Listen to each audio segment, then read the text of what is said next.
Hi everybody, thank you for joining me today. I'm Diana, a Youth Services Librarian for Mesa County Libraries. Today I'm going to be showing you how to make a sun-baked fossil with salt dough and our little dinosaur figurines, so stay tuned. Okay, so here are the supplies you'll need to make your sun-baked fossil. We are going to be making salt dough, so today we need a 1/4 cup of flour, 1 tablespoon of salt, 2 tablespoons of water, which is in my water bottle right now. You will need a bowl. You'll also need a spoon to stir your dough together. And to make your fossil imprint, you will need one of these toy dinosaurs. All right, so let's start with making our salt dough. We're going to add our flour into our bowl. And then we are going to add our salt. And then, so this is a tablespoon, so I'm going to pour in 1 tablespoon of water. And then I'm going to pour it into the bowl. And then I'm going to start stirring it. And then we'll pour in the second one here in just a minute, because we only need 2 tablespoons of water for this recipe. So you'll start to see that it's already kind of clumping together. It's already starting to look a little bit like dough, but we definitely need that second tablespoon of water to really make it into that dough. Okay, so now let's do our second tablespoon here. Okay, let's mix again. All right, yeah, that's really starting to look like that dough that we want, that salt dough. Okay, so you don't want your salt dough to be sticky. You want it to just feel soft, okay? So if we did our recipe right, it shouldn't feel too sticky. It's not sticking to my hands, as you can see. It definitely is kind of moist and soft, but it's not, there's like no sticking and pulling away. So that's perfect. That's what you want to see when you make this. Now you'll see that I have some of that flour, so I'm just going to go ahead, a little of that extra flour, just kind of pick it up with my dough here. So we got the whole, pretty much most of it, all in this little, in our little batch here. All right, so we're just going to work it now to make sure that it just gets all mixed together. So you can roll it, you can make balls with it, just sort of knead it, as they say, when you make dough. All right. Just gonna get a little more of that flour picked up here. All right.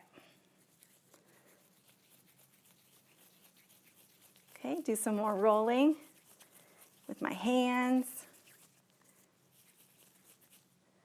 Okay, so now we are ready for the imprinting part. So what we'll do, we'll just make it into a nice little circle. Okay, so we're gonna press down this dinosaur, and I'm noticing that it's actually pulling up. So that means that my salt dough is a little too sticky.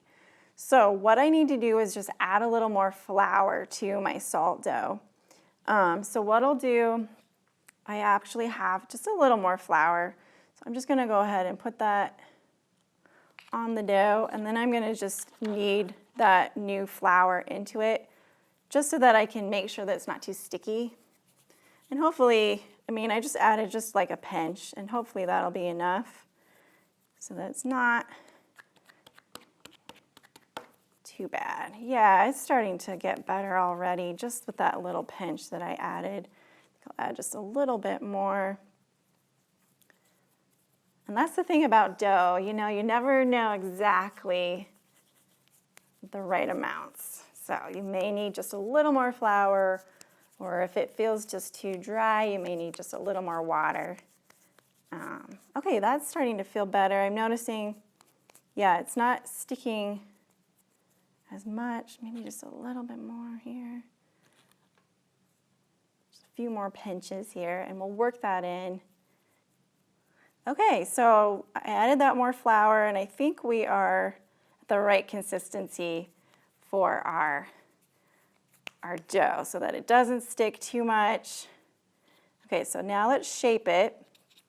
And you know, you can do like a, whatever shape you want really, but I've been doing kind of like a circle shape. Okay, kind of pat it down just a little bit. Okay, so now we're going to try this again and see if this will stick, if we can do an imprint here. So we'll just press it down just a little bit.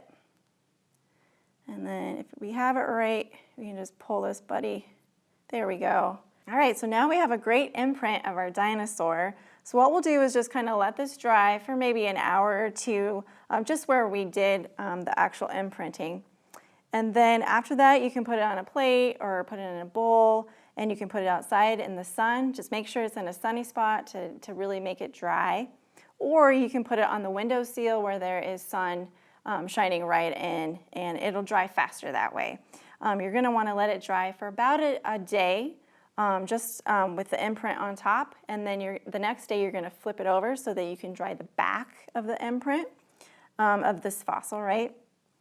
And then after that, if it's still kind of doughy, if you see that it's kind of a little bit moist still, you may have to continue to let it dry out. And of course, if it rains or something, make sure you bring this in before it gets wet, because if it gets wet, you'll have to start the drying process all over again. So you don't want to ruin your brand new fossil that you just made, okay? All right, well, I hope you enjoy making your sun-baked fossil. If you are interested in learning more about dinosaurs and fossils, of course, all of our libraries have fun books about dinosaurs, so you can check those out. We also have some fun books about things you can make with salt dough, different models and so forth, so that's really fun too. If you're the type of person that likes to learn by watching things, check out our Hoopla subscription that is on our website. There's a great kids video called Fascinating Fossils that talks all about how fossils were created. So check that out if you're interested. And if you have not yet seen Mr. Trevor's Explore video, he goes to Dinosaur Journey. Watch that and check that out. It is super fun. So thank you so much for watching and have a great rest of your day. Bye.